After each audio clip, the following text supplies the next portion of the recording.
Mauricio Vila pues siempre ha querido enaltecer la memoria de los artistas que han dado identidad a nuestro estado, y por supuesto este Festival Héctor Herrera Solo es donde recordamos ampliamente su trayectoria, recordamos ampliamente su legado y agradecemos ese legado, por supuesto. Lo hemos convertido en un festival. ¿Por qué un festival? Porque es importante para nosotros los artistas tener siempre espacios donde podamos tener la oportunidad de presentar nuestro trabajo.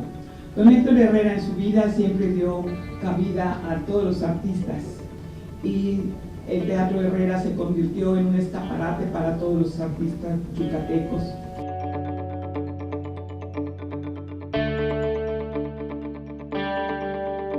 Juntos transformemos Yucatán. Gobierno del Estado.